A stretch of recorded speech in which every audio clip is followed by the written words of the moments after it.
I love you পাশের বাড়ি চাংরা বলা। বান্ধবীদের ট্রুথ অ্যান্ড ডেয়ার নামক ভয়ঙ্কর খেলার চক্করে পড়ে অবশেষে ফেসবুকে নিজের অ্যাকাউন্ট থেকে এমন একটা পোস্ট দিয়েই ফেলল আরোহী। কোন কখনো যে বান্ধবীদের সাথে ট্রুথ অ্যান্ড ডেয়ার নামক খেলাটা খেলতে গিয়েছিল কে জানে। জীবনের চরম ভুলটা বোধহয় এটাই করলো সে। তাও খেলেছিল বেশ ভালো, কিন্তু ডেয়ার নিতে কে বলেছিল? সত্যি বলার ভয়ে ট্রুথ নেয়নি, এখন ডেয়ার নিয়ে তো ফাঁসলো আরও। ভাগ্যিস আইডিতে পরিবারের কোনো সদস্য বা আত্মীয় স্বজন কাউকে রাখেনি, নয়তো আজ যাচ্ছে তাই একটা পরিস্থিতিতে পড়তে হতো। যদিও তাদের বাড়ির আশেপাশের বাড়িতে তেমন কোনো ছেলেটিলে নেই। ডান পাশের বাড়িটায় দুইটা মেয়ে, একটা ছেলে, ছেলেটা ছোট, বয়স এই বছর 2 হবে হয়তো। আর বাম পাশের বাড়িটা তালাবদ্ধ। তবে এই বাম পাশের দুটো বাড়ি রেখে যে বাড়িটা রয়েছে তাতে ভয়ঙ্কর পুরুষের বসবাস। সম্পর্কে সে পুরুষ আরোহীর মামাতো ভাই, তার বড় মামা তুর্য চৌধুরীর সুপুত্র তূর্ণ চৌধুরী। তূর্ণ থেকে আরোহী প্রায় বছর 5 ছোট হলেও শৈশব থেকে তাদের দাকুমরার সম্পর্ক। তূর্ণ বাকি সকলের সাথে সর্বদা বেশ মার্জিত ব্যবহার করে। কাজিন মহলের সকলের সাথে ভালো সম্পর্ক তার। শুধুমাত্র শত্রুতা আরোহীর সাথে। এই মেয়েটার সাথে যেন তার জন্মান্তরের শত্রুতা। দেখা হলে একচোট ঝগড়া না করে, দুটো ধমক না দিয়ে শান্তি পায় না। উঠতে বসতে সর্বদা তার পেছনে লেগে থাকে ছেলেটা। আরোহীর মনস্তান্ত্রিক ভাবনা মতে সে এক বদমাইশ, ভয়ঙ্কর, বদ, অভদ্র এবং বাজে পুরুষ, যাকে দেখলেই ভয়ে ঠকঠক করে কেঁপে ওঠে তার হৃদয়। মেয়েটার ভাবনার মধ্যেই হঠাৎ তাদের বাড়ির কলিং বেলটা বেজে উঠল। আর আরোহী ঘাড় ঘুরিয়ে তাকালো কক্ষের দেয়ালে ঝুলানো দেয়াল ঘড়িটার পানে। রাত প্রায় 12টা বেজেছে। বাবা মা এবং ছোট ভাইটা নিশ্চয়ই ঘুমিয়ে পড়েছে, কিন্তু এত রাতে আবার কে এলো? মেয়েটা বিছানা ছেড়ে উঠে দাঁড়ালো। বিছানার পাশে ফেলে রাখা ওড়নাটা তুলে ভালোভাবে জড়ালো শরীরে। অতঃপর কক্ষ ছেড়ে বেরিয়ে এলো সদর দরজার পানে। কিন্তু এত রাতে একজন মেয়ে মানুষ হয়ে কি তার দরজা খোলাটা ঠিক হবে? যদি কোনো চোর ডাকাত বা গুন্ডা বদমাইশ হয় তখন কি হবে? আরোহী ভীত হলো। দরজায় লাগানো দূরবীন লুকিং গ্লাস থেকে তাকালো বাইরে। অমনি চমকে উঠলো মেয়েটা। একি, বাইরে তো তূর্ণ দাঁড়িয়ে আছে। এই লোক এত রাতে এখানে কেন?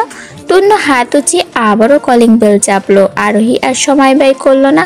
কলিং বেলের আওয়াজ শ্রবণে যদি তার মায়ের ঘুম ভেঙে যায় আর সে এসে দেখে তূর্ণ এসেছে, অথচ আরোহী দরজা না খুলে দাঁড়িয়ে রয়েছে, তখন আবার এক চোট বকুনি দেবে। তার মায়ের আদরের ভাইপো কি না? মেয়েটা হাত উঁচিয়ে দরজাটা খুললো। নিজেকে স্বাভাবিক রেখে বলল, তূর্ণ ভাই আপনি? পুরো কথাটা শেষ করতে পারলো না আরোহী। তার আগেই তূর্ণের পুরুষালী হাতের বেশ শক্তপোক্ত একটা থাপ্পড় এসে পড়লো মেয়েটার নরম গালে। মাথাটা যেন ঘুরে উঠলো সাথে সাথে। গালে হাত চলে গেল অজান্তেই। হতবাক চোখে তাকালো তূর্ণর পানে। অত্যন্ত গম্ভীর, ক্রোধিত মুখশ্রী তার। সর্পের ন্যায় কেমন ফোঁস ধ্বনি তুলল কণ্ঠে। চক্ষু দুটোতেও রক্তিম আভা বিরাজমান। ঢোক গিলল আরোহী। আমতা আমতা করে বলল, আপনি আমাকে থাপ্পড় কেন মারলেন তূর্ণ ভাই? প্রশ্নটা কণ্ঠে ধারণ করতে যতক্ষণ, তারপরে আবারও একটা থাপ্পড় এসে পড়ল মেয়েটার আরেক গালে। কি ভয়ঙ্কর শক্ত হাতের থাপ্পড় রে বাবা! তাও আবার একটা নয়, দুটো। ব্যথায় গাল টন টন করে উঠল তার। আর একটা হাত অন্য গালে দিয়েই ফুপিয়ে উঠল মেয়েটা। নাক টেনে শোধালো, আমি কি করেছি তূর্ণ ভাই? এভাবে হুট করে বিরোধী দলের ন্যায় আচরণ করছেন কেন? দরজা খুলতেই থাপড়াথাপড়ি লাগিয়ে দিয়েছেন ওই ইটের মতো শক্ত হাত দিয়ে। তূর্ণের ক্রোধ যেন বাড়ল আরো। তাতে দাঁত চেপে সে বলল, আই লাভ ইউ পাশের বাড়ির চেংনা পোলা। কোন ছেলেকে তুই আই লাভ ইউ বলেছিস বেত? এত বড় সাহস তোকে কে দিয়েছে? দুই গালে দুই হাত রেখেই চমকে উঠল আরোহী। চোখ দুটো বড় বড় হয়ে গেল বিস্ময়ে। এই কথা এই লোক জানলো কিভাবে? তার ফেসবুকে ফ্রেন্ড লিস্টে তো এ নেই, প্রোফাইলেও লক করা। তাহলে এ কিভাবে জানলো? আরোহীর ভাবনার মধ্যেই আবারও মুখ খুলল তূর্ণ। হিসিয়ে বলল, একটুখানি পুচকামে, নাক টিপলে এখনো দুধ বের হয়, এর মধ্যে নাগর ঝড়টা তো নেমে পড়েছে। আরোহী চোখ তুলে তাকালো তূর্ণর পানে। ঘোর প্রতিবাদ করে বলল, আমার নাক টিপলে কোনো কালেই দুধ বের হয়নি তূর্ণ ভাই, বরং সর্দি বের হয়েছে। বিশ্বাস না হলে চিপে দেখুন। আপনার থাপ্পড় খেয়ে কান্না করতে গিয়ে নাকে সর্দি জমেছে মাত্রই। আরোহী দুই গালে হাত রেখে মাথাটা এগিয়ে দিল। তূর্ণ তাকালো মেয়েটার নাকের পানে, নাকের ডগাটা কেমন লাল হয়ে উঠেছে। মেয়েটা তার মায়ের মতো একটু বেশি ফর্সা, একটু কান্নার বেগ আসলেই নাকটা লাল টমেটোর মতো বর্ণ ধারণ করে। শীতল হলো তূর্ণের দৃষ্টি, তবে পরেক্ষণে আবার সর্দির কথা স্মরণে আসতে নাক মুখ কুচকালো, কটমট করে বলল, তুই কিন্তু বেশিবার পেরেছিস আরোহী। আমার কথার উপরে আর একটা কথা বললে তোর নাকটা কিন্তু আমি কেটে নেব। আরোহী ভীত হলো, দ্রুত নিজের নাকটা সরিয়ে নিল তূর্ণের সম্মুখ থেকে। এই পুরুষ যা ভয়ঙ্কর, তার নাকটা কেটে নিতেও পারে। তারপরে সে গন্ধ শুকবে কি দিয়ে? এই পৃথিবীর এত ভালো ভালো খাবার, সুন্দর সুন্দর ফুল শুধু চোখ দিয়ে দেখবে, কিন্তু গন্ধ শুকতে পারবে না? কি মারাত্মক ব্যাপার স্যাপার। তার থেকে নিজের নাক নিয়ে নিরাপদ দূরত্বে চলে যাওয়া ভালো। আরোহী একটু দূরে সরে গেল। পুরনো ক্রোধ আবার জেগে উঠল তূর্ণের ভেতরে।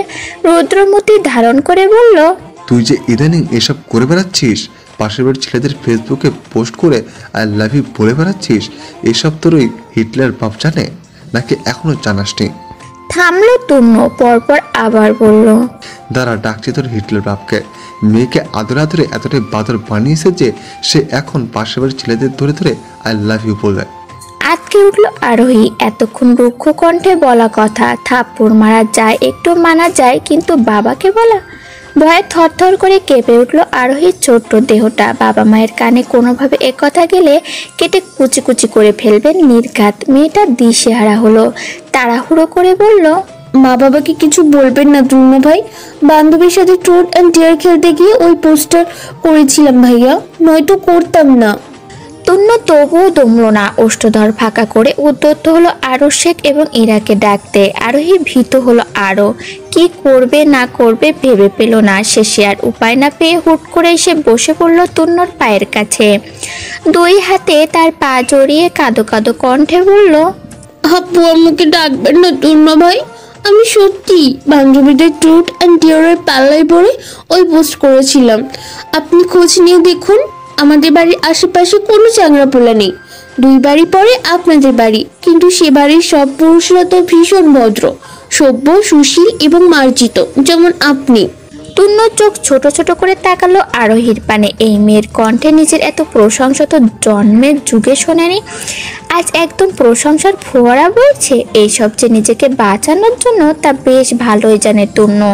ছেলেটা হাত বাড়িয়ে আরোহীর বাহু ধরল, টেনে দাঁড় করিয়ে বলল, কোনো চেংড়া বলা থাকুক বা না থাকুক, আর বান্ধবীদের ট্রুথ অ্যান্ড ডেয়ারের পাল্লায় পড়ে হোক বা এমনি তুই আই লাভ ইউ লিখেছিস তো এর সাথে তোকে পেতেই হবে।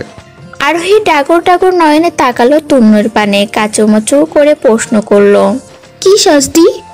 বাইরে আয়, তারপরে বলছি। আরোহী বিরক্তি করলো। তূর্ণের প্রস্তাবকে নাকচ করে বলল, আমি কোথাও যেতে পারবো না, যা শাস্তি দেওয়ার এখানেই দিন। তাহলে আমি তোর বাবা মাকেই ডাকছি। কোন ছেলেকে ফেসবুকে প্রেম নিবেদন করেছিস সে উত্তর না হয় তাদের সম্মুখে দিস। আরোহী আতঙ্কিত হলো, তাড়াহুড়ো করে পা বাড়ালো বাইরের দিকে। মেকি হেসে বলল, কে বলেছে আমি যেতে পারবো না? এই যে যাচ্ছি, এখনই যাচ্ছি। তূর্ণ ওষ্ঠ বাঁকিয়ে হাসলো, অতঃপর নিজেও বেরিয়ে এলো আরোহীর পিছু পিছু। মেয়েটা সম্পূর্ণভাবে বাইরে বেরোতেই তূর্ণ আদেশ দিয়ে বলল, কান ধর। আরোহী চমকালো। এখন কি তাকে রাস্তায় দাঁড়িয়ে কান ধরতে হবে? হতে পারে এটা রাত, আশেপাশে কেউ নেই, কিংবা কেউ তাকে কান ধরে থাকতে দেখবে না। তবু আত্মসম্মানের একটা ব্যাপার আছে। মেয়েটা এবার ইন্টার 2য় বর্ষে পড়ছে, কিছুদিন পর এইচএসসি দেবে। যথেষ্ট বড় মেয়ে সে কিছুতেই এই পুরুষের সম্মুখে কান ধরবে না। আরোহী তূর্ণের এই শাস্তি নিতে অস্বীকার করলো, নিচু কণ্ঠে বলল, অন্য শাস্তি দিন তূর্ণ ভাই, আমি কান ধরতে পারবো না। তূর্ণ চোখ ঘুরিয়ে আশেপাশে কিছু খুঁজলো, অতঃপর রাস্তার পাশ থেকে একটা মোটা লাঠি তুলে এনে বলল, কান ধরবি নাকি লাঠিতে পিটিয়ে তোর পাশের বাড়ির চেংড়া ফেলা বের করবো, আর তোর বাবা মাকে তো অবশ্যই পুরো ঘটনা বলে যাবো। লাঠির পানে তাকিয়ে ঢোক গিলল আরোহী। এই লাঠির একটা বাড়ি খেলে হাসপাতালের বিছানা ধরা ছাড়া আর কোনো উপায় নেই। ট্রুথ অ্যান্ড ডেয়ার খেলে যে সে জীবনে কত বড় ভুল করেছে তা সে বেশ ভালোই বুঝতে পারছে। মেয়েটা মনে মনে প্রতিজ্ঞা করলো, এই জীবনে যাই হোক না কেন, আমি আর কোনোদিন ট্রুথ অ্যান্ড ডেয়ার খেলবো না। এই খেলার মতো ভয়ঙ্কর এবং আতঙ্কের খেলা বোধহয় পৃথিবীতে দুটো নেই। আরোহীর ভাবনার মধ্যেই তাকে ধমকে উঠল তূর্ণ। হাতের লাঠিটা ঘোরাতে ঘোরাতে বলল, কান ধরবি নাকি এটা দিয়ে লাগিয়ে দেবো 2 ঘা। কেঁপে উঠল বেচারি, দ্রুত কানে হাত দিল, তুতলিয়ে জবাব দিল। এই তো ধরেছি কান। টুন্নু হাতের মোটা লাঠিটা নিয়ে দুবার চক্কর কাটলো আরোহীর চারপাশে, অতঃপর বলল, এখন মুখে বল, আমার স্বামী ব্যতীত কাউকে আর কোনোদিন আমি লাভ ইউ বলবো না। আরোহী মিনমিনে কণ্ঠে উচ্চারণ করলো, আমার স্বামী ব্যতীত কাউকে। সাথে সাথে আবারও ধমকে উঠল টুন্নু, রুক্ষ কণ্ঠে বলল, মিনমিন করে কি বলছিস, জোরে বল বেদব। টুন্নের ধমকে কিঞ্চিত কেঁপে উঠল আরোহীর ছোট্ট কায়া, তৎক্ষণাৎ গলা বাড়িয়ে বইয়ের পড়া মুখস্থের ন্যায় আওড়ালো, আমার স্বামী ব্যতীত কাউকে আর কোনোদিন আমি আই লাভ ইউ বলবো না। আমার স্বামী ব্যতীত কাউকে আর কোনোদিন আমি আই লাভ ইউ বলবো না। ওষ্ঠে সূক্ষ্ম হাসির রেখা ধরা দিল তূর্ণের, তবে আরোহী তার পানে তাকাতে সে হাসি গিলে ফেলল দ্রুততার সাথে। পূর্বের নয় মুখশ্রীতে তো থমথমে ভাব ধারণ করে বলল, কি সমস্যা, তোকে থামতে বলছি আমি, তাহলে থামলি কেন? আর কতক্ষণ এভাবে থাকতে হবে টুর্ণ ভাই? আমার যে ভীষণ পায়ে ব্যথা করছে। টুন্য কপালে ভাঁজ ফেলল, তীক্ষ্ণ দৃষ্টিতে তাকিয়ে বলল, একদম বাপের মতো হয়েছিস। আমার বাবা যে তোর বাপকে কোথায় কোথায় মির্জাফরের বংশধর বলে, আজ তার সত্যতা পেলাম।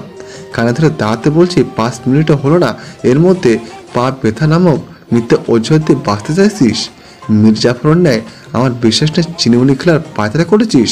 তবে বলে রাখি, আমি তোর মতো কুচক্রীর নারীর কথা বিশ্বাস করি না, আর তো করবি বিশ্বাসঘাতকতা। চুপচাপ কান ধরে দাঁড়িয়ে থাক, বেদব মহিলা। আরোহী শুনল তূর্ণের কণ্ঠ নিঃসৃত প্রতিটি বাক্য, 2 হাত দ্বারা কান ধরে রেখেই প্রতিবাদী কণ্ঠে বলল, আমি মোটেই মহিলা নই টুর্ণ ভাই, আমার বয়স মাত্র 17 বছর। বাংলাদেশের আইন অনুযায়ী আমি এখনো শিশু। তূর্ণ ওষ্ঠ বাঁকালো, ভেংসি কেটে বলল, হ্যাঁ, তুই তো শিশুই, একদম বাচ্চা, এখনো বিছানায় মুতিস। তা একা একা বুঝি বিছানা নষ্ট করে হচ্ছিল না, তুই নাগর খুঁজতে বের হয়েছিলি? আরোহী নাক মুখ কুচকালো, কি বিশ্রী কথাবার্তা, বিছানায় মুতিস মানে কি? বড় ভাই হয়েছে বলে কি যা খুশি বলবে? তার কি কোনো মান সম্মান নেই নাকি? আরোহী আর চোখে তাকালো তূর্ণের পানে, কিছুটা ঝাঁঝালো কণ্ঠে বলল, একদম বাজে কথা বলবেন না টুর্ণ ভাই, আমি মোটেও বিছানায় ওসব করি না। মেয়েটার পা থেকে মাথা অবধি চোখ বোলালো একবার, ঠোঁট কামড়ে বলল, বিছানায় মোতা ছেড়ে দিয়েছিস? তাহলে তো তোকে এখন বিয়ে দেওয়া দরকার। পাড়ার মোড়ের কুদ্দুস বয়াতির সাথে তোকে মানাবে বেশ। এমনি লোকটা বহু বছর নিঃসঙ্গ হয়ে ঘুরে বেড়াচ্ছেন, তোর সাথে বিয়ে হলে তার জীবনের নিঃসঙ্গতা ঘুষবে একটু হলেও। আবার মাঝে মাঝে সে তার কোকিলের ন্যায় মিষ্টি সুরে থেকে গান শোনাবে। থামলো তূর্ণ, একটু ভেবে কণ্ঠ বাড়িয়ে গান ধরল, গিরি গিরি গিরি গিরি, কে জানি কইল, উত্তর বাড়ির খালা আর দক্ষিণ বাড়ির খালা, আরে তাড়াতাড়ি উঠে পালা। তূর্ণের পৌশালী কণ্ঠে ধারণ করা গিরি গিরি গিরি গিরি গিরি গিরি এই 4টা শব্দের দাপটেই লাফিয়ে উঠল আরোহী, বুক ধরফর করে উঠল তৎক্ষণাৎ। এ আবার কেমন ভয়াবহ আতঙ্কের গান!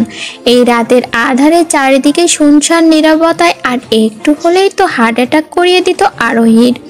মেয়েটা জোরে জোরে কয়েকটা নিঃশ্বাস নিল, সাথে সাথে তার চোখের সম্মুখে ভেসে উঠল পাড়ার মোড়ের কুদ্দুস বয়াতির চেহারাটা। লোকটা একটু পাগলা পাগলা ফকির ধাঁচের, শরীরে তার সর্বদা জোড়াতালি দেওয়া একখানা জুম্বার ন্যায় পোশাক থাকে। মাথার চুলগুলো বেশ অনেকদিন ধরে অযত্নে অবহেলায় লম্বা হয়ে ঝট বেঁধে গেছে, দাড়ি গোপেও তেমন অবস্থা। তবে লোকটার গানের গলা বেশ সুন্দর। রাস্তার ধারে একদিন গান গাইছিল, তা শুনেই আরোহী বলেছিল, বাহ, লোকটা পাগলাটি ধাঁচের হলেও বেশ সুন্দর গান গাইতো। ব্যাস, এই বাক্যটাই যেন তার গলার ফাঁস হয়ে ধরণীর বক্ষে পদার্পণ করলো। কথাটা কিভাবে যেন তূর্ণের কর্ণে পৌঁছালো, আর তারপর থেকে এখন পর্যন্ত এই পুরুষ ওই কুদ্দুস বয়াতির নাম নিয়ে জ্বালিয়ে মারল তাকে। বিরক্তিতে কপাল কুঁচকালো আরোহী, তপ্ত নিঃশ্বাস ফেলে বলল, এখন ছেড়ে দিন টুর্ণ ভাই, অনেক রাত হয়েছে, আমি ঘরে যাই, ঘুম পাচ্ছি ভীষণ।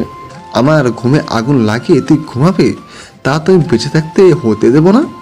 আরোহী অবাক হলো, কি মিথ্যেবাদী লোক! সে কখন তূর্ণের ঘুমে আগুন লাগালো? আশ্চর্য! মেয়েটা পলক ঝাপটালো, হতবাক কণ্ঠে বলল, আমি আবার কখন আপনার ঘুমে আগুন লাগালাম? উল্টো আপনি আমার ঘুমে আগুন লাগিয়ে ধরে বেঁধে এখানে এনে কান ধরে দাঁড় করিয়ে রেখেছেন। চুপ বেদব, বড়দের মুখে মুখে আবার কথা বলছিস?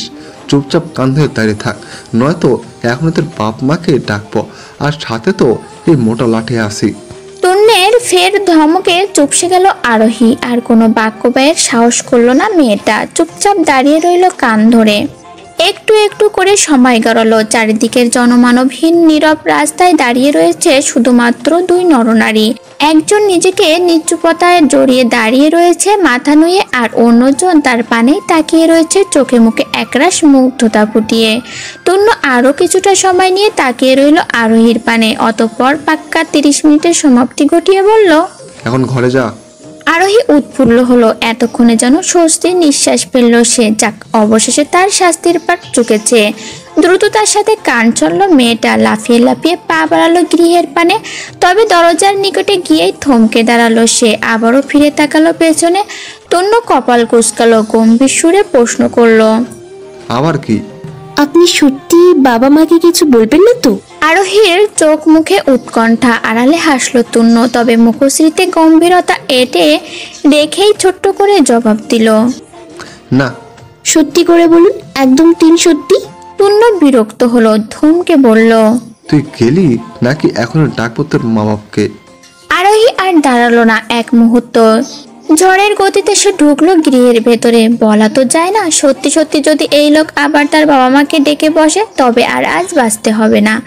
আরোহীকে ছুটে দেখে এবার প্রকাশ্যে ওষ্ঠ প্রসারিত করলো তন্য। মেয়েটা যতক্ষণ না দরজা আটকালো ততক্ষণ চেয়ে রইল ওভাবেই। দরজা আটকাতেই হাতের লাঠিটা ছুঁড়ে ফেললো অদূরে, অতঃপর নিজেও পা বাড়ালো বাড়ির পানে। সকালে সূর্যটা উজ্জ্বল হতে শুরু করেছে ধীরে ধীরে। চারিদিকটাকের ব্যস্ততাও বাড়তে শুরু করেছে একটু একটু করে। আরোহী এখনো এলোমেলো হয়ে পড়ে রয়েছে বিছানায়। গভীর ঘুমে আচ্ছন্ন সে। এমন সুন্দর সুখকর ঘুমের মধ্যে হঠাৎ দরজা ধাক্কানোর আওয়াজ কর্ণে পৌঁছালো মেয়েটার। যেই সেই আওয়াজ নয়, মনে হচ্ছে যেন দরজাটা ভেঙে যাবে এখনই। সম্ভবত কোনো ভারী বস্তু দ্বারা কেউ দরজা আঘাত হানছে লাগাতার। আরোহী ধরফড়িয়ে উঠে বসলো বিছানায়। আকস্মিক ঘুম ভাঙায় গা হাত পা কাঁপছে থরথর করে। মস্তিষ্কটাও নিষ্ক্রিয় এই মুহূর্তে। একটু সময় নিয়ে পুরোপুরি ঠিক হলো আরোহী। একটু আগে কি ঘটেছে তা তার সচল মস্তিষ্কে ধারণ করতেই মেয়েটা ক্ষেপে উঠল। এই কর্মকার ধরতে সময় লাগলো না একটুও। ভেবেছিল আজ শুক্রবার একটু বেশি ঘুমাবে। গতকাল রাতে এমনি তন্য এসে জ্বালিয়ে গেছে, তবে সে স্বাদ আর পূর্ণ হলো কই। একটা ঘরের শত্রু বিবেচন আছে না, সে তো জ্বালিয়েই খেলো। আরোহী রেগে মেগে বিছানা ছাড়লো। তেরে গিয়ে দরজা খুলতেই চোখের সম্মুখে দৃশ্যমান হলো তার একমাত্র আদরের ছোট ভাই আয়ুষ। এবার 8ম শ্রেণীতে লেখাপড়া করছে সে। ছেলেটার হাতে একটা কাঠের চেয়ার। এই চেয়ার দ্বারাই নিশ্চয়ই এতক্ষণ দরজায় আঘাত করছিল। আরোহীর মেজাজের পারদ বাড়ল ধপাধপ করে। চেঁচিয়ে উঠে বলল, হতচ্ছাড়া বদমাইশ, ঘরের শত্রু বিভীষণ একটা, এভাবে দরজা ধাক্কাচ্ছিলি কেন? আমি কি মরে গিয়েছিলাম? বোনের এত হাঁক ডাক কিছুই গায়ে মাখল না আয়ুষ, এবং বরং সাবলীল কণ্ঠে বলল, যে কুম্ভকর্ণের মতো মুখ তোর, প্রথমে তো আস্তে ধীরে ডাকছিলাম, উঠলি না, তাই তূর্ণবায়ের বুদ্ধিতে এই পথ অবলম্বন করতে হলো। তূর্ণ তূর্ণ আর তূর্ণ। জীবনটা জ্বালিয়ে পুড়িয়ে শেষ করে দিল ওই লোকটা। রাতে জ্বালিয়ে হয়নি, এখন সকালেও জ্বালানো শুরু করেছে। আরোহীর দাঁতের দাঁত চাপলো, ঝাঁঝালো কণ্ঠে বলল, এসেছে তূর্ণের চেলা, আমার চোখের সম্মুখ থেকে দূরা বদমাইশ। কথাটা বলতে বলতেই রেগে মেগে দরজাটা আটকে দিল মেয়েটা। ব্যস্ত হলো আয়ুষ। দরজার আবার করাঘাত করে বলল, আরে দরজা আটকাচ্ছিস কেন? পুরো কথা তো শুনবি। তূর্ণবাইয়ের মা মানে বড় মামি আমাদের দাওয়াত করেছে, যেতে বলেছে ও বাড়ি।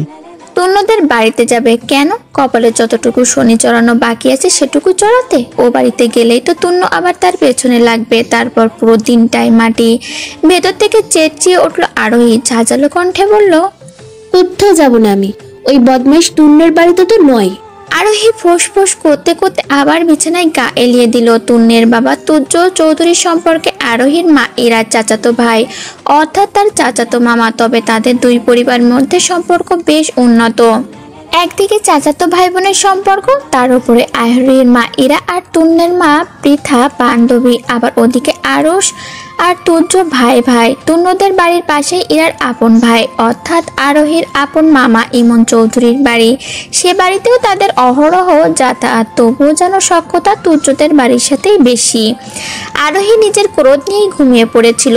ঘুমের গভীরতা একটু বাড়তেই বালিশের পাশে থাকা তার মুঠোফোনটা বেজে উঠল কর্কশ ধ্বনিতে। মেয়েটা বিরক্ত হলো। এখন আবার কে? তার শান্তি কি এই পৃথিবীর কারো সহ্য হয় না? আরোহী কলটা ধরলো না, কানের উপরে একটা বালিশ চাপা দিয়ে ঘুমানোর চেষ্টা করলো আবারও। কিন্তু এই কল যে থামার কোনো নামগন্ধই নিচ্ছে না, একের পর এক দিয়েই যাচ্ছে। বিরক্তিতে চোখ মুখ কুচকালো মেয়েটা। হাত বাড়িয়ে বালিশের পাশ থেকে মুঠোফোনটা হাতে নিল। নাম্বার ততটা ভালোভাবে খেয়াল না করেই রিসিভ করে কানের কাছে ধরলো মুঠোফোনটা। ঘুম জড়ানো কণ্ঠে বলল, হ্যালো, আসসালামু আলাইকুম। কি বলছেন? ওপাশ থেকে জবাব এলো না কোনো, শুধু ভারী নিঃশ্বাসের আওয়াজ শোনা যাচ্ছে ক্ষণে ক্ষণে। আরোহী ভুরু কুচকালো, তিরিখি মেজাজে বলল, সমস্যা কি? কল দিয়ে চুপ করে আছেন কেন? মোবাইলে টাকা কি বেশি হয়ে গেছে নাকি?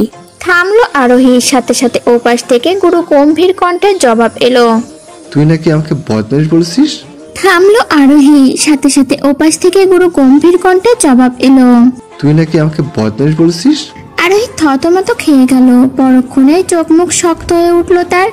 এইটুকু সময়ে এই কথাও তুন্নুর কন্যায় পাচার করে দেওয়া হয়ে গেছে। এটা তার ভাই নাকি শত্রু? তবে তাকে এই মুহূর্তে ভয় পেলে চলবে না। তুন্নু কে হে যে তাকে ভয় পেতে হবে? ভয় পেলেই লোকটা মাথায় চড়ে বসবে। কাল কেমন ঠাস ঠাস করে দুটো থাপ্পড় মেরে গেল। গাল দুটো এখনো যেন অবাস হয়ে আছে। মনের মধ্যে সাহস সঞ্চয় করলো আরোহী। জিহ্বা দ্বারা ওষ্ঠ ভিজিয়ে বলল, বদমাইশ কি বদমাইশ বলবো না তো ভালো বলবো নাকি? তুন্ন কপালে ভাঁজ ফেললো, রুক্ষ কণ্ঠে বলল, কি বললি আবার বলতো? বদমাইশই বলেছি, বদমাইশ। কথাটা বলে আরোহী একটা ছোট্ট শ্বাসও ফেলতে পারলো না বোধ হয়। তার আগেই কলটা কেটে গেল ওপাশ থেকে। অবাক হলো মেয়েটা। একচুট ঝগড়া করার আগে তো কল কাটার ছেলে তুন্ন নয়, সেখানে এত বড় একটা শব্দ বদমাইশ বলেছে, তবুও কলটা কেটে দিয়েছে। আশ্চর্য তো। আরোহী আর তেমন ভাবলো না বিষয়টা নিয়ে। কেটেছে, বেশ ভালোই হয়েছে। নয়তো এই সকাল সকাল আবার একটা তর্ক বিতর্কে জড়াতে হতো। মেয়েটা হাতের মোবাইলটা বিছানার পাশে রেখে আবারও চোখ বন্ধ করে নিল। যদিও এখন আর ঘুম আসবে না, তবে কিছুক্ষণ মটকা মেরে পড়ে থেকে যত রাজ্যের আজগবি চিন্তা ভাবনা তো করা যাবে। কিছু মুহূর্ত গড়ালো না, এর মধ্যে আরোহীর কক্ষে বন্ধ দরজার শব্দ হলো। ধূপধাপ। ধরপড়িয়ে উঠে বসলো মেয়েটা। চোখ বড় বড় করে তাকালো দরজার পানে। এইখানে আবার কে এলো? আর এভাবে দরজাতেই বা আঘাত হানছে কেন? আয়াস নয় তো? তখন দু চার বাক্য শুনিয়েও ছেলেটাকে ভাগিয়ে দিয়েছিল। এখন আবার এসেছে নিশ্চয়ই তাকে বিরক্ত করতে। কপাল কোচকানো আরোহী। এর যন্ত্রণায় এই গৃহেই যে তার বসবাস দায় হয়ে পড়েছে। তবে দরজায় পড়া আঘাত যে থামার নয়। মনে হচ্ছে দরজাটা ভেঙে ফেলবে এখনই। মেয়েটা দ্রুত নেমে দাঁড়ালো বিছানা থেকে। ওড়নাটা ভালোভাবে শরীরে জড়িয়ে যত্রতত্র পায়ে এগিয়ে গিয়ে খুললো দরজাটা। অমনি আটকে উঠলো সে। এ কি? এ তো আয়াস নয়, এ তো তুন্ন। আর এই স্মরণে এলো একটু আগে তুন্নর সাথে ফোনালাপের কথা। ভীত হলো তার হৃদয়। ঢোক গিলে আবারও দরজাটা আটকে দিতে উদ্যত হলে এক হাত তুলে আটকে দিল তুন্ন। কি দানবীয় শক্তি এই পুরুষের শরীরে! তবুও আরোহী তার প্রচেষ্টা চালালো। কিছুটা সময় নিয়ে চেষ্টা করলো দরজাটা বন্ধ করে দিতে, কিন্তু পারল না। তুন্ন তার এক হস্ত দ্বারাই পরাস্ত করে দিল ছোট্ট মেয়েটাকে। শক্ত হাতে ধাক্কা মেরে দরজা ঠেলে ঢুকে পড়লো ভেতরে। এগিয়ে গিয়ে বেশ আয়েসি ভঙ্গিতে বিছানায় বসে শুধালো, ফোনে যেন কি বলেছিলি? আমি যেন কি? আরোহী এলোমেলো দৃষ্টি ফেললো। পরপর ফাঁকা ঢোক গিলে জবাব দিল, কই কিছু না তো, একদম কিছু না। একটু আগে তুই আমাকে বদমাইশ বলেছিলি, এর মধ্যে ভুলে গেলি? কই, কখন, কিভাবে? আমি আপনাকে বদমাইশ বলবো কেন? আপনি তো আরো সবসময় বলি আপনি ভীষণ সৎ, আদর্শবান, সুশীল এবং ভদ্রপুরুষ। কি মিথ্যা, কি মিথ্যা! এই মেয়ে তো খাড়ার উপরে মিথ্যা বলছে। তুন্ন বিছানা ছাড়লো। আরোহীর মুখোমুখি দাঁড়িয়ে বলল, এত মিথ্যে কি হয়ে বলছিস? তোর বুক কাঁপছে না? মামুনি যে হাই হাই করে বলেছিল মেয়েটা আমার বিগড়ে যাচ্ছে, আজ তো দেখছিস সত্যি তুই বিগড়ে যাচ্ছিস। আরোহী আমতা আমতা করলো। এই ক্ষণেও নিজেকে বাঁচাতে সে আরো তর্কে জড়ালো, কণ্ঠে ধ্বনি তুলে বলল, প্রমাণ কি যে আমি মিথ্যা বলছি? পূর্ণ হতবাক হয়ে পড়ল। প্রথমে তাকে বদমাইশ বলল, তারপর মিথ্যে বলল, এখন আবার প্রমাণ চাইছে। মেয়েটা তো ইদানিং ধুরন্ধর হয়ে যাচ্ছে বেশ। না, একে এবার একটা শাস্তি না দিলেই নয়, নয়তো পরে দেখা যাবে এতদিন আদর্শ আগে লালন করা গরু গোয়াল শূন্য করে অন্যত্রে ছুটতে চাইছে। তূর্ণ একবার সরু দৃষ্টিতে তাকালো আরোহীর পানে, অতঃপর পকেট হাতে নিজের ব্যক্তিগত মুঠোফোনটা হাতে তুলে নিল। তাতে একটু আগে আরোহীর আর তার কল রেকর্ডটা চালিয়ে দিল উচ্চ শব্দে। সেখানে বেশ স্পষ্টভাবেই শোনা যাচ্ছে আরোহী তূর্ণকে বদমাইশ বলেছে। বিস্মিত হলো মেয়েটা। এই ছিল এই পাজি লোকের মনে। শেষে কিনা মিথ্যে বলেও বাঁচতে পারলো না। কে বলেছিল একে কল রেকর্ড চালু করে রাখতে? না না, পরিবেশ বেশ গরম, এখন এই স্থান থেকে পালানোই উত্তম কর্ম। আশেপাশে দৃষ্টি ঘুরিয়ে নিজের পালানোর পথ খুঁজলো আরোহী। অতঃপর ছুটে পালাতে চাইলো দরজার বাইরে, তবে তার হলো না। মেয়েটার দৌড় শুরু করতেই পেছন থেকে খপ করে তার হাতটা টেনে ধরলো তূর্ণ। বাঁকা হেসে বলল, এবার কোথায় পালাবি তুই? আমাকে বদমাইশ বলা? এবার তোকে দেখাচ্ছে মজা। আমি আর কখনো আপনাকে বদমাইশ বলবো না তূর্ণ ভাই, আমার ভুল হয়ে গেছে, মাফ করে দিন। আরোহী হাত মুচড়ালো, কাঁদো কাঁদো হয়ে বলল উক্ত কথাগুলো। তবুও তূর্ণ ছাড়ল না তার হাত। সকালের বাসি মুখেই হাত টেনে নিয়ে বেরোলো কক্ষের বাইরে। আরোহী নিজেকে মুক্ত করার আরো চেষ্টা চালালো। ব্যস্ত হয়ে বলল, আমি এখনো হাত মুখ ধুইনি তূর্ণ ভাই, ঘুম থেকে উঠে চুলটাকেও এখন অবধি চিরুনি করিনি। রাস্তার মানুষ দেখলে কি বলবে? মামা মামি বা কি বলবে? আমি বরং হাত মুখ ধুয়ে একটু তৈরি হইনি, তারপর আপনাদের বাড়িতে যাব। নতুন নতুন শ্বশুরবাড়ি যাচ্ছিস না যে তোকে তৈরি হয়ে যেতে হবে। এভাবে চল, আমাদের বাড়ি থেকে ফ্রেশ হবি। তূর্ণের কাট কাট কণ্ঠস্বর। মেয়েটাকে সে টেনে নিয়ে এলো সিঁড়ি থেকে। নিচে নামতেই সম্মুখে পড়লেন ইরা। তূর্ণকে দেখেই যেন আনন্দে গদগদ হয়ে পড়লেন তিনি। একগাল হেসে বললেন, আরে তূর্ণ বাবা যে, কখন এলে? তূর্ণ একবার ঘাট বাঁকিয়ে তাকালো আরোহীর পানে, অতঃপর আবার ইরার পানে তাকিয়ে বেশ হাসি মুখেই বলল, এই তো একটু আগে এসেছি মামুনি। আর এসেই তোমার এই বলদি মেয়েটাকে টেনে হিসেবে রুম থেকে বের করে আনতে হলো। মা যেতে বলেছে ওকে। আর ওর কত বড় সাহস, একবার ভেবে দেখো। মায়ের আদেশকে উপেক্ষা করে ঘরের দ্বার দিয়ে বসেছিল। এরা একরাশ বিরক্তি নিয়ে তাকালেন আরোহীর পানে। মেয়েকে এত বলে এত বকে তবুও আদব কায়দা শেখাতে পারলেন না বোধ হয়। পৃথা গুরুজন, সে ডেকেছে, অবশ্যই ডাকটা গ্রহণ করা তার মেয়ের কর্তব্য। তা না, গুরুজনের ডাককে উপেক্ষা করে দরজায় খিল বসিয়েছিল বাঁদর মেয়েটা। এরা চোখ মুখ কিঞ্চিত রুক্ষ হলো। থমথমে কণ্ঠে বললেন, দিন দিন বেয়াদব হয়ে যাচ্ছ তুমি। গুরুজনদের কথাও অমান্য করতে শিখেছ আজকাল। এই শিক্ষাই কি আমি তোমাকে দিয়েছিলাম? মা তুমি? কণ্ঠে তোলা বাক্যের সমাপ্তি ঘটার আগেই আরোহীকে থামিয়ে দিলেন ইরা। আদেশের সুরে বললেন, যাও গিয়ে দেখো তোমার বড় মামি ডেকেছে কেন। আর ফের গুরুজনদের কথা উপেক্ষা করার চেষ্টা করলে একদম চাপকে সিধে করে দেবো বলে দিলাম। আরোহী হতাশ হলো, বুঝলো এখানে কিছু বলে কোনো লাভ নেই। এও তূর্ণের পক্ষে, অবশ্য পক্ষে থাকবেই না বা কেন। ইরার ভাইয়ের ছেলে তো তূর্ণ, একই বংশের রক্ত বইছে দুজনের শরীরে। এই বাড়িতে আরোহীর ভাই শত্রু, মা শত্রু, শুধু একটু ভালো আছে বাবা। সেই বাবাটা যে এই মুহূর্তে কোথায় গেল? মেয়েটা গলা উঁচিয়ে এদিক ওদিক দৃষ্টিপাত করে খুঁজলো বাবাকে, কিন্তু কোথাও দেখা পেল না তার। নিশ্চয়ই শুক্রবার সকালে উঠেই বাজারে চলে গিয়েছেন। হতাশ হলো আরোহী। আর কি করার, তার কপালটাই খারাপ। এখন না চাইতেও বদমাইশ তূর্ণর সাথেই যেতে হবে। কেউ তাকে বাঁচাতে আসবে না, কেউ না। ও বাড়িতে নিয়ে গিয়ে আবার কি করবে কে জানে। চারিদিকে শুধু হতাশা আর হতাশা। চারিদিকে ব্যস্ততা বেড়েছে। বৃক্ষহীন শহরে বুকটাই সূর্যের আলোর উজ্জ্বল হয়ে উঠেছে অনেকটা। চৌধুরী বাড়ির সদর দরজা গলিয়ে আরোহীর হাত ধরে তূর্ণ ভিতরে প্রবেশ করতেই তাদের পানে ছুটে এলো ছোট্ট অনায়। এবারে ছোট ছেলে অর্থাৎ তূর্ণের ছোট কাকা তারেকের ছেলে এই অনায়। বয়স তার কতই বা হবে, বড়জোর 4 কিংবা 4.5 বছর। এখনো অবধি সব বুঝ ক্ষমতা তার না হলেও পাক্কা পাক্কা কথা বলে। কথায় কথায় প্রশ্ন করায় পারদর্শী হয়ে উঠেছে সে। অনায় ছুটে এসেই পথ আগলে দাঁড়ালো তূর্ণ এবং আরোহীর। ভুরুদয়ে কিঞ্চিত ভাঁজ ফেলে শুধালো, আলপ্পি, তোমাকে এমন পাগলির মতো দেখাচ্ছে কেন? আরোহী হতাশ হলো, শেষে কিনা তাকে দর্শনে ছোট অনায় পাগলির সাথে তুলনা দিচ্ছে। অবশ্য দিবে নাই বা কেন, যেভাবে ঘুম থেকে তুলে গরুর ন্যায় টেনে হিসড়ে নিয়ে এলো তূর্ণ, তাকে দেখে তো পাগলির ন্যায়ই মনে হবে। রাস্তার লোকেরাও নিশ্চয় তাকে দেখে এমনটাই ভেবেছে। এই লোকের অত্যাচারে এতদিন নিজের গৃহে কোনো মান সম্মান ছিল না আরোহীর, এখন দেখা যাচ্ছে গৃহের বাইরেও থাকবে না। মেয়েটার হৃদয়ে যে তূর্ণের প্রতি ক্রোধ নড়ে চড়ে উঠল। রুক্ষ দৃষ্টিতে সে তাকালো তূর্ণের পানে। তূর্ণ ভীষণ সাবলীলভাবে উপেক্ষা করলো সেই দৃষ্টি, অনয়ের পানে তাকিয়ে শুধালো, কেন তোর আলো আপনাকে আজ আলুর মতো লাগছে না? অনয় তার ছোট ছোট চোখ দ্বারা ঘুরে ঘুরে পর্যবেক্ষণ করলো আরোহীকে, অতঃপর বেশ বিচক্ষণতার সাথে জবাব দিল, না, আজ আর আলোর মতো লাগছে না। দিদুন আমাদের বাড়ির ওই পাশে কি যেন একতা গাছ লাগিয়েছে না, ওইটার মতো লাগছে। অনয় ছোট বয়সে সব কথা সুন্দর সাবলীলভাবে উচ্চারণ করতে পারলেও তার ট আর ত এই দুই অক্ষরে উচ্চারণে বেজায় সমস্যা। আরোহী কপাল কুঁচকালো, এরা দুই ভাই মিলে আবার কোন সবজির সাথে তাকে মেলানোর চেষ্টা চালাচ্ছে। অনেক ছোট, তার কণ্ঠে আরোহী আপি আপি দুটো শব্দ উচ্চারণ না করতে পেরে সে তাকে আল্লপি আল্লপি বলেই ডাকে। যদিও মেয়েটার মনে হয় আল্লপির তুলনায় আরোহী আপি এটা সহজ, কোনো যুক্ত বর্ণ নেই।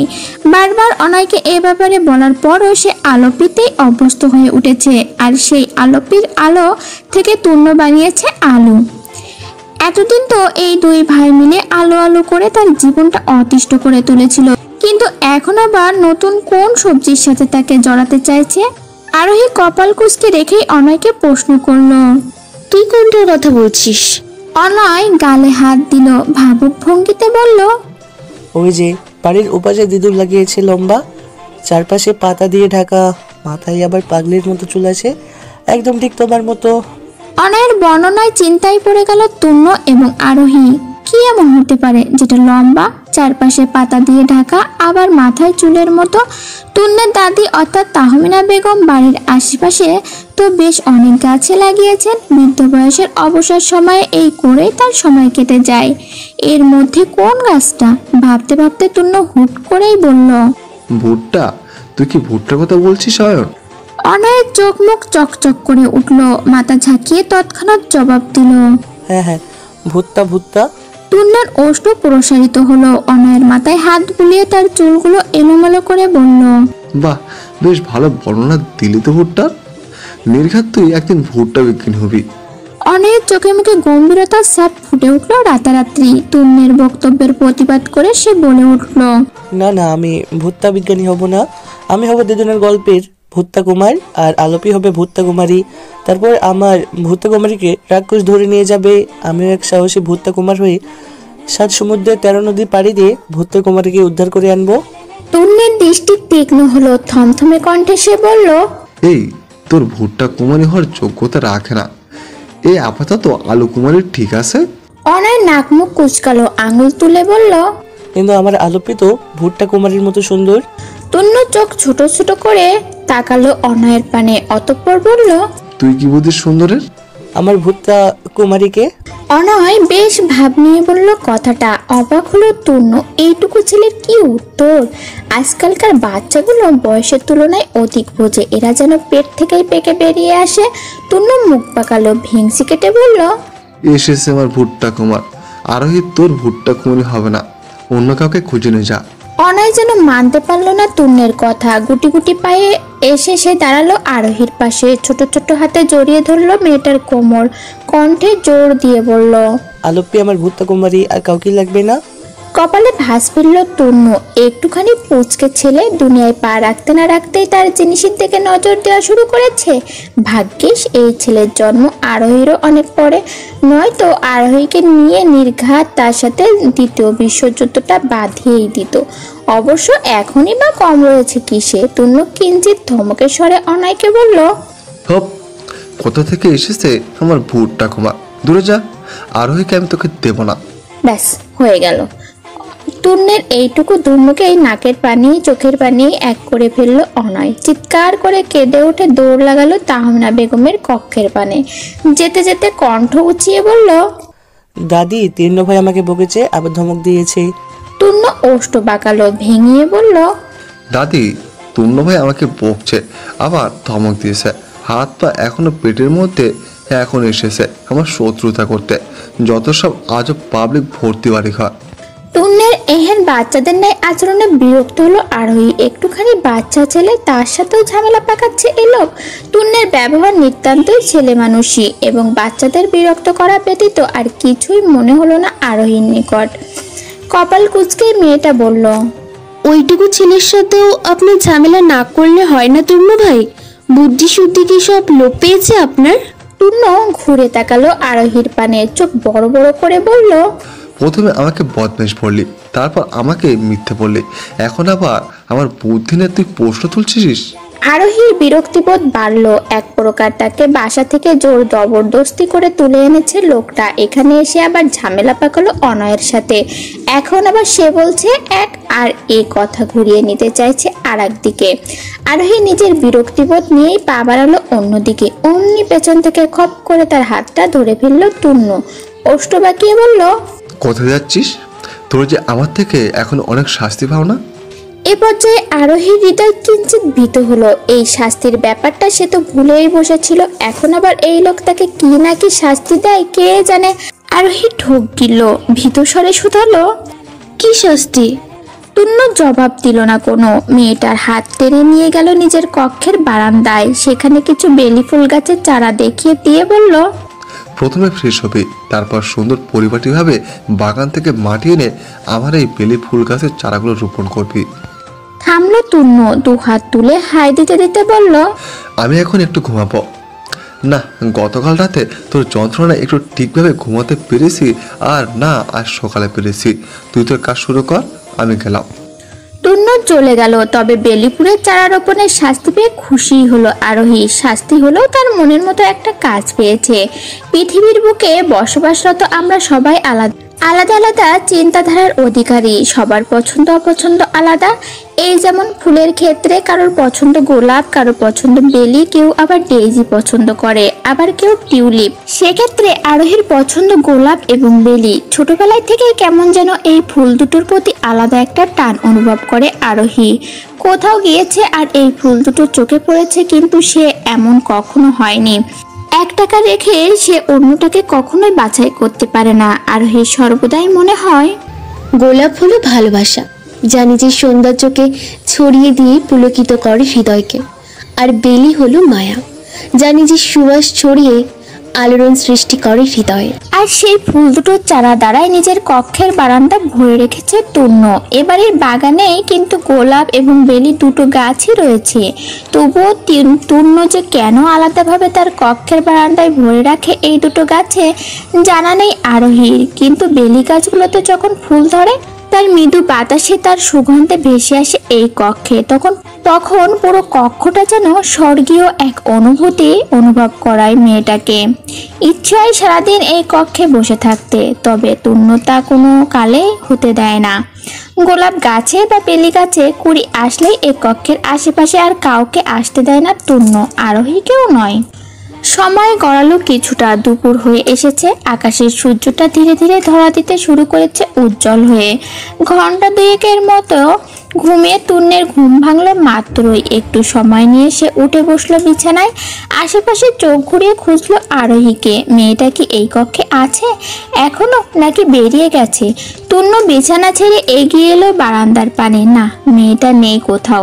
বেলি গাছের চারাগুলোও বেশ পরিপাটিভাবে রোপণ করা, হয়তো নিজের কাজ শেষে বেরিয়ে গেছে এই কক্ষ থেকে। টুন্ন আর বেশি ঘাটলো না, চারিদিকে একবার চোখ বুলে অসমের পানি গেল ফ্রেশ হতে। এই প্রায় দুপুরে বাড়ির বউরা অর্থাৎ তুর্য চৌধুরীর স্ত্রী পৃথা, তৌফিক চৌধুরীর স্ত্রী ইশরাত, তারেক চৌধুরীর স্ত্রী অনন্যা তিনজনেই রান্নাঘরে। হাতে হাতে বেশ মুখরোচক খাবার তৈরিতে ব্যস্ত তারা। মাঝে মাঝে সাপ্তাহিক ছুটির দিনে গৃহে এমন মুখরোচক খাবারের আয়োজনের হিড়িক লাগায় গৃহিণীরা। তাদের কর্তারাও এই হিড়িকে খুশি হয় বেশ। বাড়ির বউদের রান্নার ব্যস্ততার এই ক্ষণে আবার তাহমিনা বেগমের কক্ষে আড্ডা বসিয়েছে বাড়ির মেয়েরা।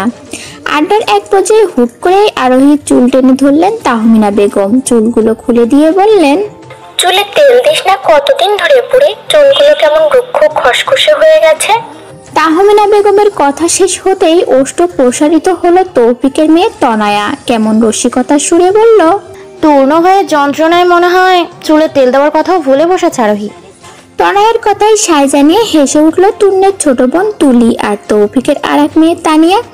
আরোহী আর তনয়া প্রায় সমবয়সী এবং এক শ্রেণীতেই পড়াশোনা তাদের। তবে তুলি আর তানিয়া আবার তাদের তুলনায় বয়সে কিছুটা ছোট। তারা দুজন এবছর 10ম শ্রেণীতে। তাহমিনা বেগম একটু উল্টে পাল্টে দেখলেন নাতনির রুক্ষ চুলগুলো, কপাল কুঁচকে বললেন, পিঠা হাত থেকে চুলের আয়ুর্বেদিক তেলের বোতলটা নিয়ে আয় তো কেউ। মেয়েটা কি অবস্থা করে রেখেছে সুন্দর চুলগুলোর। তুলি উঠে দাঁড়ালো, বলল, আমি আনছি এক্ষুনি। আরোহীও উঠে দাঁড়ালো সাথে সাথে। তুলিকে বাধা দিয়ে বলল, আমি আনছি তো যেতে হবে না, সাথে একটু এও দেখে আসি মামিরা আজ কি কি রান্না করছে। কথাটা বলেই পরপর খোলা চলে দৌড়ে কক্ষ থেকে বেরিয়ে পড়লো মেয়েটা। তবে প্রতিমধ্যেই বাঁধল বিপত্তি। বেখেয়ালিতে দৌড়াতে গিয়ে কারোর সাথে ধাক্কা খেয়ে ছিটকে পড়লো সে মেঝেতে। হকচকিয়ে উঠলো মেয়েটা, সাথে কিঞ্চিত ব্যথা পেল কোমরে। তৎক্ষণাৎ কোমর চেপে ধরলো আরোহী। চোখ তুলে সম্মুখে তাকাতেই দেখা পেল তূর্ণের। কেমন অদ্ভুত দৃষ্টিতে সে তাকিয়ে আছে। আরোহী কপাল কুঁচকালো, সব স্থানেই কেন এই লোক? কাল রাত থেকে যেন তূর্ণ তার কপালে শনি হয়ে দাঁড়িয়েছে। এমনি যা করার তা তো করছেই, এখন ধাক্কা খেলো তাও এর সাথে। আরোহী উঠে দাঁড়ালো, বিরক্তি নিয়ে বলল, দেখে হাঁটতে পারি না তূর্ণ ভাই, দিলেন তো আমাকে ফেলে। তূর্ণ কপাল কুঁচকালো, আরো কিছুটা সময় নিয়ে চেয়ে রইল আরোহীর পানে। অতঃপর হুট করেই বুকে হাত দিয়ে বলল, তুই এভাবে দিনে দুপুরে চুল খোলা দিয়ে পেতনির মতো ঘুরে বেড়াচ্ছিস কেন আরোহী? আর একটু হলে তো আমি হার্ট অ্যাটাক করেই বসতাম। আরোহী কটমট করলো। এই লোক যে অভিনয় করছে তা বুঝতে বাকি নেই। একটা মানুষ কিভাবে যে এত অভিনয় করতে পারে তা ভেবে পায় না মেয়েটা। আরোহীর আর এই মুহূর্তে এই বদলোকের সাথে কথা বাড়াতে ইচ্ছে হলো না। কত বড় সাহস এর, তাকে পেতনি বলেছে। যেখানে চুল খোলা দিলে অন্যরা তাকে বলে অপসরা লাগছে, সেখানে এ বলছে পেতনি লেগেছে। বদমাইশ লোক একটা।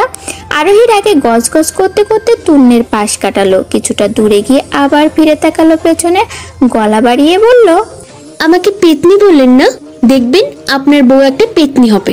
তূর্ণ চোখ গরম করলো, তীরে গিয়ে বলল, কি বললি আর বলতো?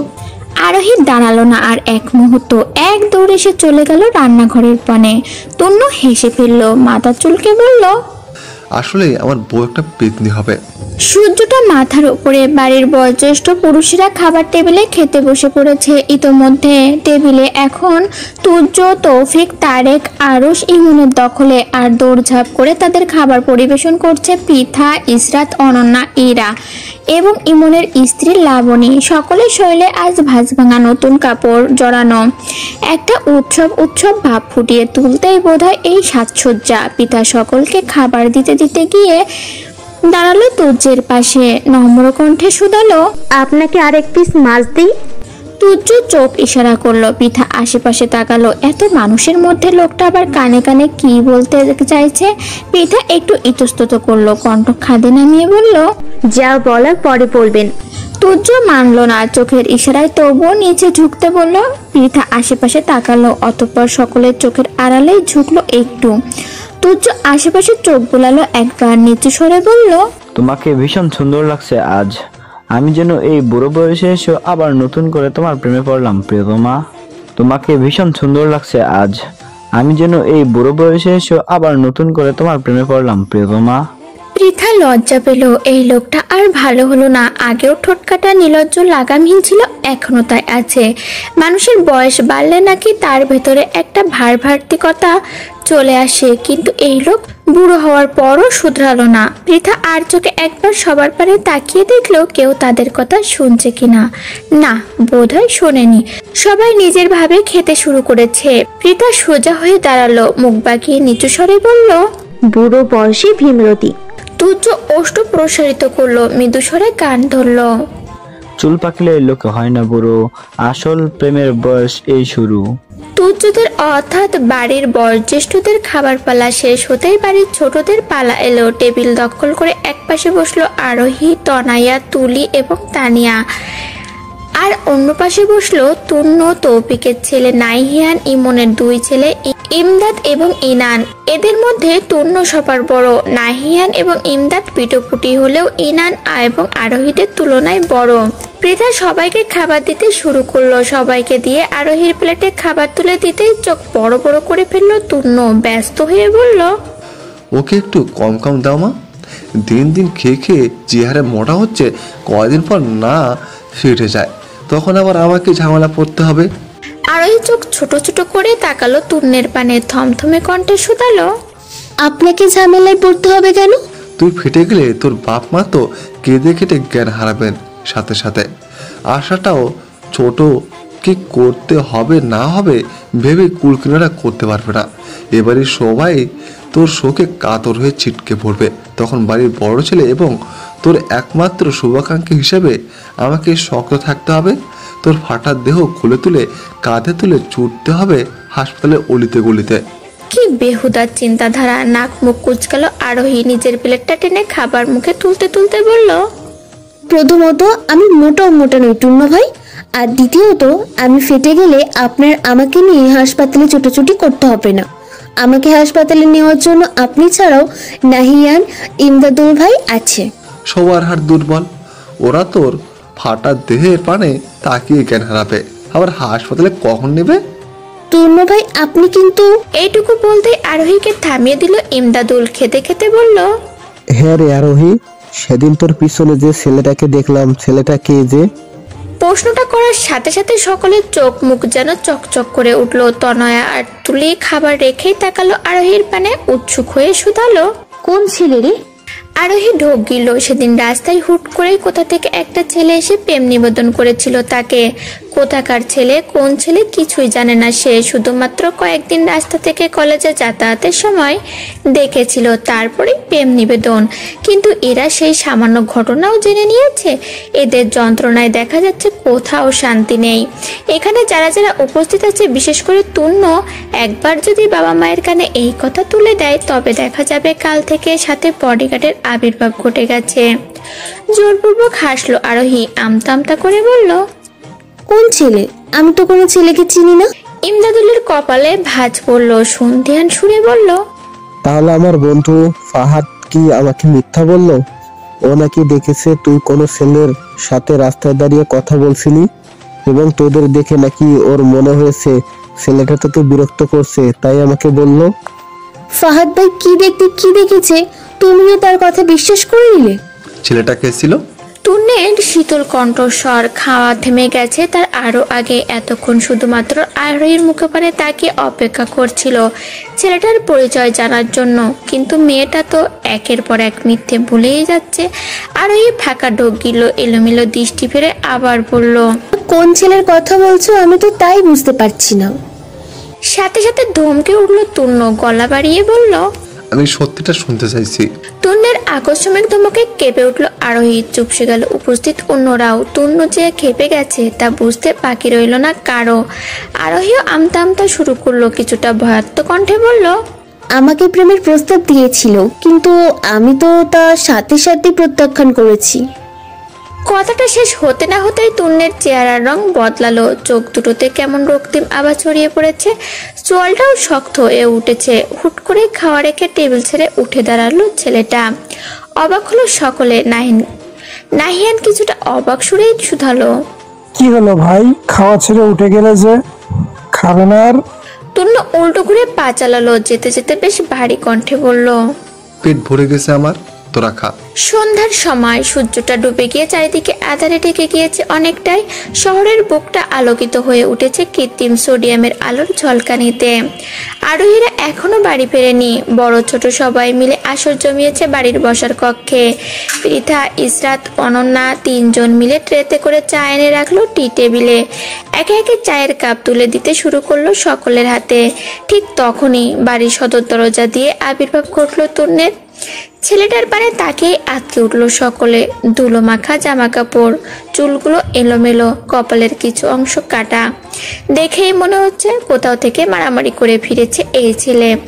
তবুও যেন কেউ বিশ্বাস করতে পারল না তূর্ণ মারামারি করে ফিরেছে। এমনি আরোহীর সম্মুখে যেমনই হোক না কেন এলাকা এবং পরিবারের ভদ্র ছেলে হিসাবে নামডাক রয়েছে বেশ। এসব মারামারি ঝামেলা তার চরিত্রের সাথে যায় না কখনো। তাহলে আজ কি এমন হলো যে মারামারি করে ফিরতে হলো?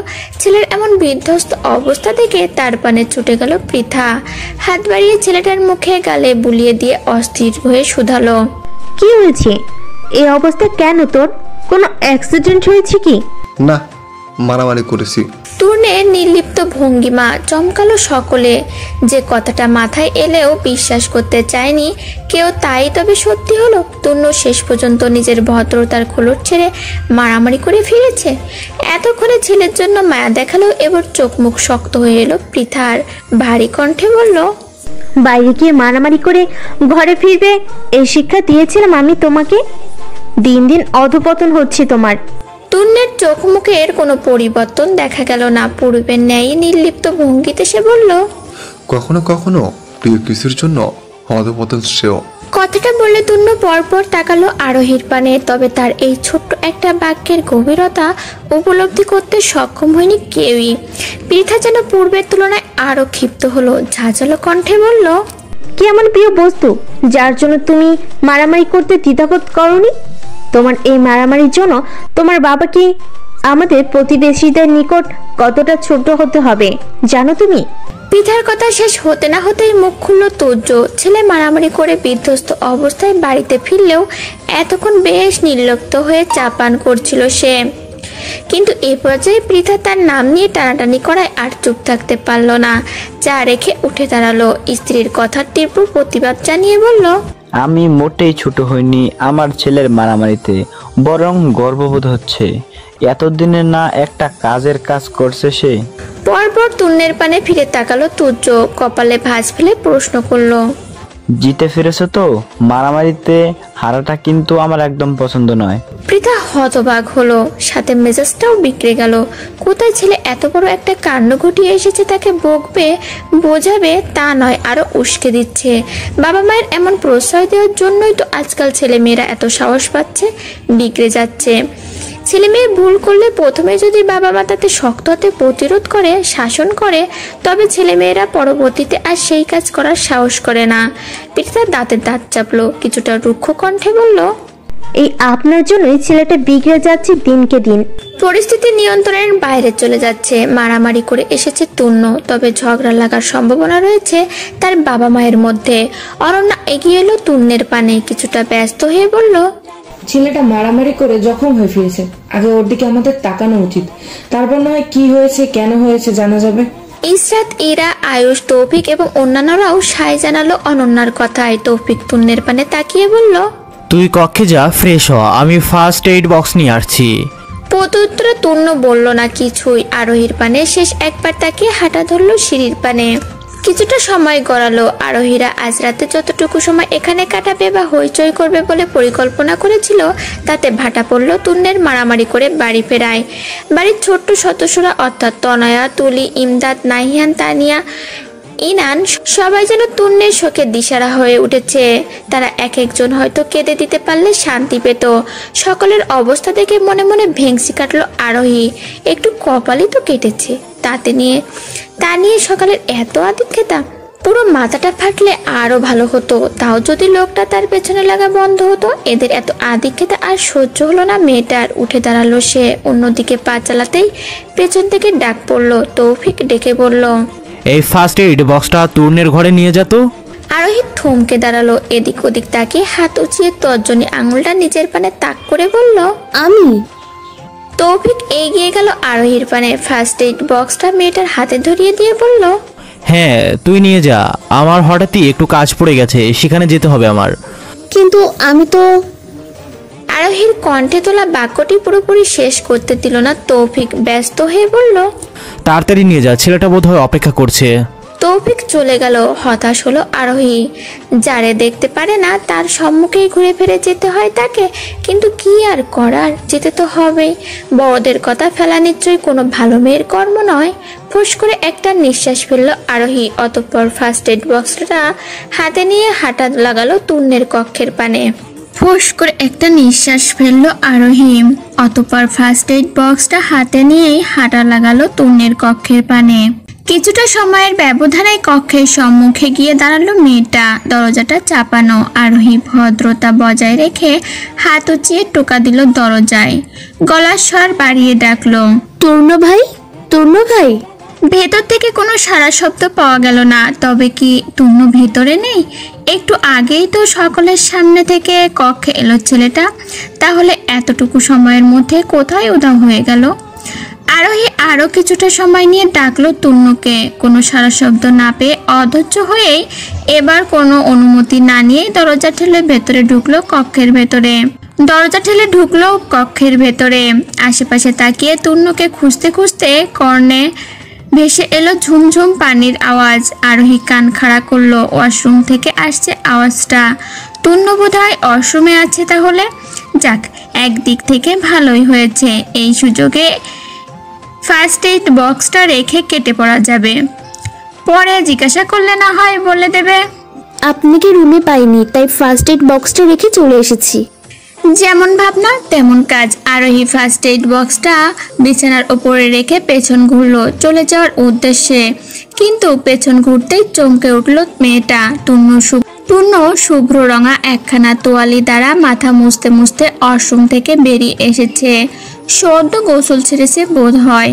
পরনে তার একটা কালো রঙা ট্রাউজার, মাত্র নগ্ন দেহের উপরিভাগ। ফর্সা বক্ষে মুক্ত দানার ন্যায় বিন্দু বিন্দু পানি কণা স্পষ্ট, সাথে কিছু কাটাছেঁড়ার দাগও। আরোহীর হৃদস্পন্দন গাঢ় হলো। উন্মুক্ত পুরুষ দেহ উত্তাল করলো তার হৃদয়। এ কি হচ্ছে? এমন কেন হচ্ছে?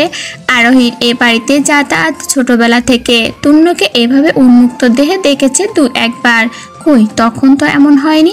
আরোহী চেয়েও নিজের চোখ সরাতে পারছে না। বেহায়া নিলজ্জের ন্যায় চোখ দুটো বারবার তন্নের উন্মুক্ত শরীরেই আটকে যাচ্ছে। কিঞ্চিত সময় নিয়ে মেয়েটা তাকিয়ে রইল তন্নের পানে। অতঃপর হুট করেই হাত উঁচিয়ে নিজের চোখ চেপে ধরল মেয়েটা। ব্যস্ত হয়ে বলল, আমি কিছু দেখিনি। তন্নু পাত্তা দিল না আরোহীর কথা। ভাবলেশীনভাবে এগিয়ে গেল আলমারির পানে। সেখান থেকে একটা টি শার্ট বের করতে করতে বলল, তোকে দেখতে বারণ করেছে কে? আরোহী অবাক হলো। চোখ থেকে হাত ছড়িয়ে প্রশ্ন করলো, মানে এতক্ষণ তো আমার উন্মুক্ত দেহ তো দুই চোখ দ্বারা গিলে খেয়ে নিলি দিব্যি, এখন আবার ঢং করে বলছিস কিছু দেখিসনি? নাটক করছিস আমার সাথে? আরোহী আর চোখে তাকালো একবার। দেখে নিল তন্নের পা থেকে মাথা অবধি। আমতা আমতা করে বলল, আমি আপনার আন্ডারওয়্যারের কথা বলছিলাম তরুণ ভাই। ট্রাউজার একটু নিচে নেমে আপনার আন্ডারওয়্যারে গোলাপি রঙা ফুল স্পষ্ট।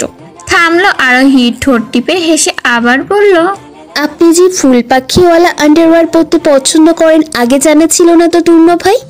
দেহের উপরে তো বেশিরভাগ সময় সব এক রঙা শার্ট প্যান্ট চোখে পড়ে, অথচ তার নিচে ফুল পাখি উড়ে বেড়ায়। আহা, কি প্রকৃতি প্রেমিক পুরুষ আপনি। দেহের উপরে প্রাকৃতিক সৌন্দর্য ফুটিয়ে না তুলতে পারলেও নিচে ঠিকই ফুটিয়ে তোলার চেষ্টা রাখেন। আপনার মতো প্রকৃতি প্রেমিকই তো ঘরে ঘরে চাই। তন্নু অপ্রস্তুত হলো। চোখ নামিয়ে কোমরের পানে তাকাতেই চোখে পড়ল সত্যি ট্রাউজারের নিচে নেমে তার আন্ডারওয়্যার দৃশ্যমান। সবচেয়ে লজ্জাজনক ব্যাপার হলো আন্ডারওয়্যার গোলাপি রঙা, 2-4টা ফুলও স্পষ্ট। ভেতরে ভেতরে লজ্জায় মুষড়ে পড়ল তন্নু। এই মেয়েটার সম্মুখে এমন লজ্জাজনক ঘটনা ঘটতে হলো। তবে নিজের এই লজ্জা প্রকাশ করলো না সে। দ্রুত ট্রাউজারটা টেনে ওপরে তুলল। আলমারি থেকে একটা টি শার্ট বের করে জড়িয়ে নিল শরীরে। কণ্ঠ কিছুটা স্বাভাবিক রেখে বলল, ছি আরোহী, তুই তো দিন দিন লুচ্চা মহিলাদের খাতে নাম লেখাচ্ছিলি।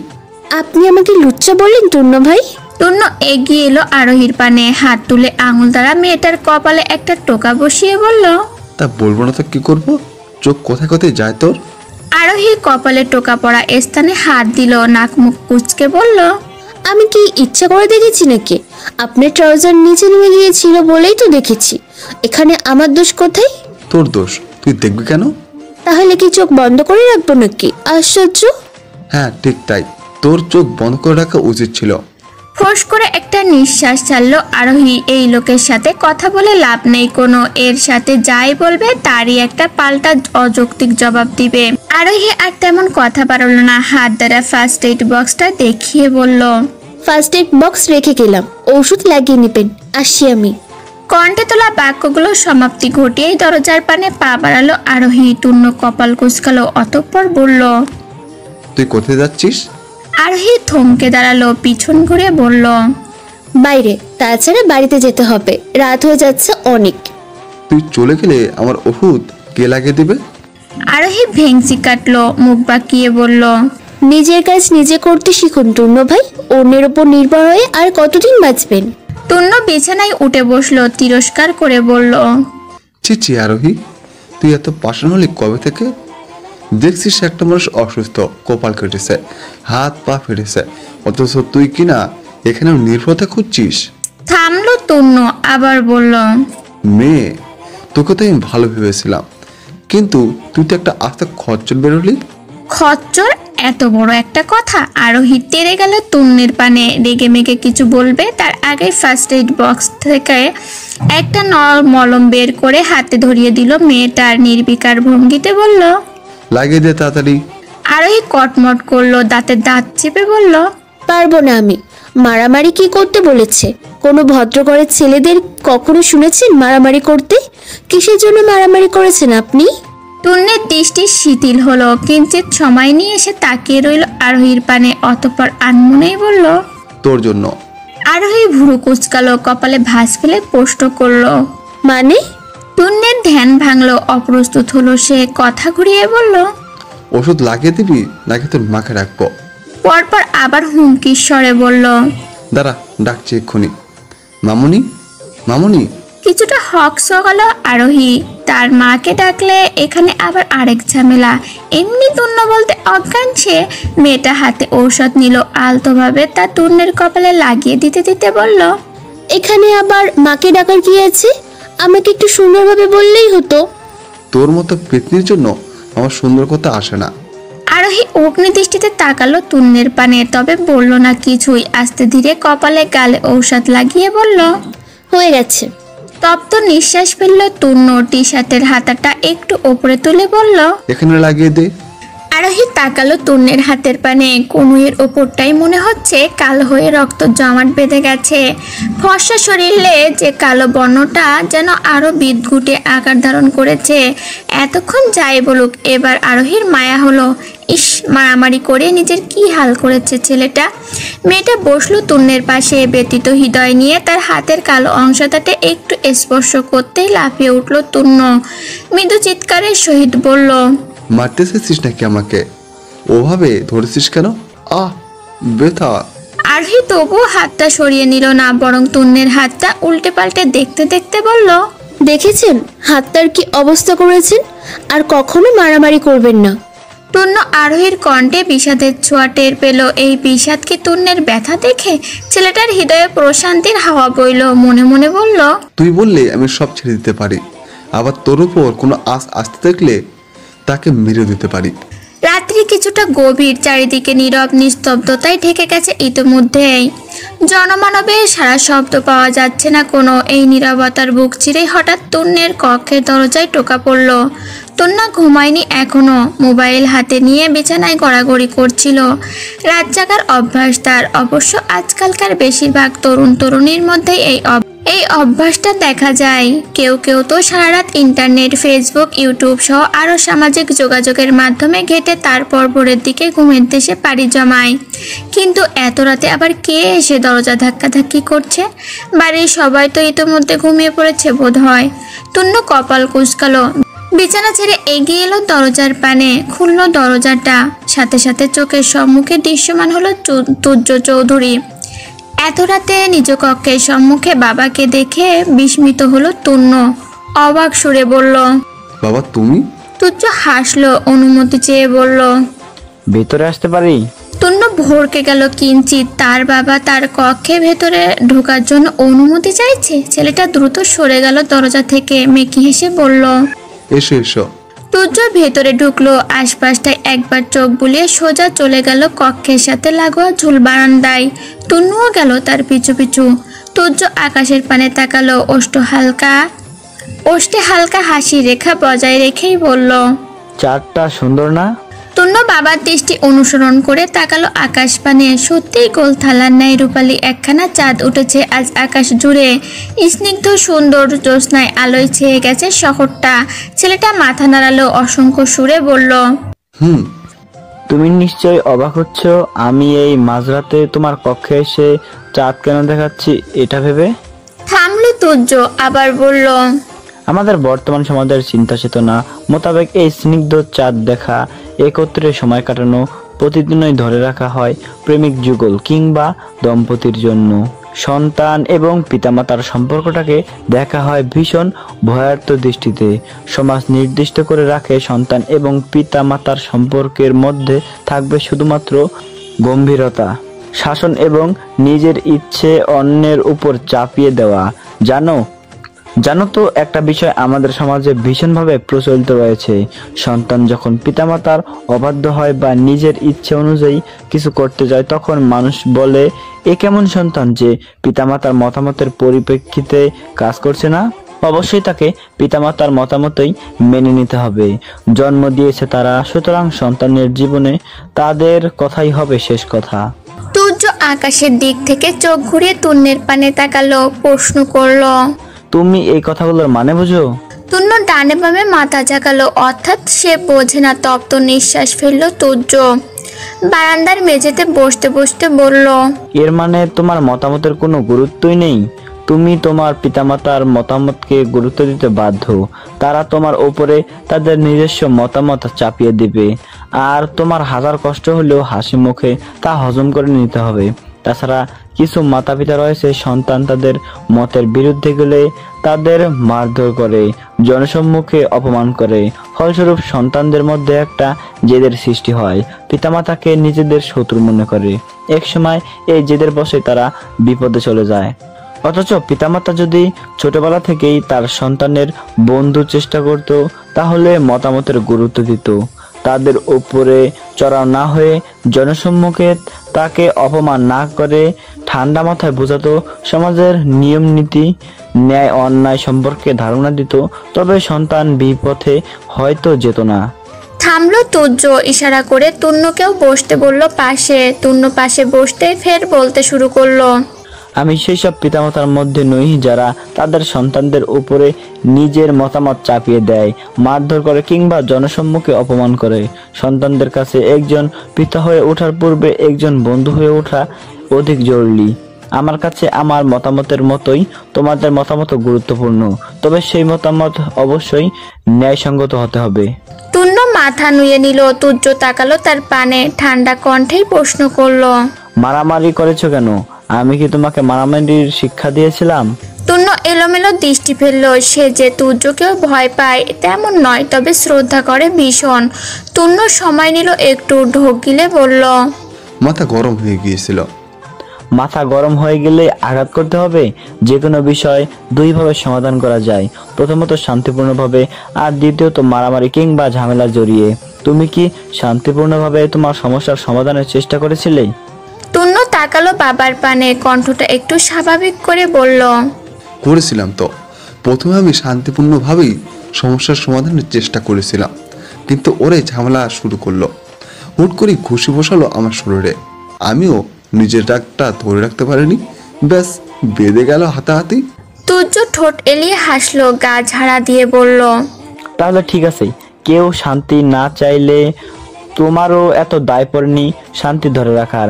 কেউ একটা দিলে তাকে তিনটা দিয়ে আসবে, তবে প্রথমে অবশ্যই শান্তিপূর্ণভাবে সকল সমস্যার সমাধান করার চেষ্টা করে নেবে। মুরব্বীদের সাথে বেয়াদবি করবে না। তূর্ণ অবাক হলো, এতক্ষণ এত কিছু বুঝে শেষে কিনা এই বলল তার বাবা।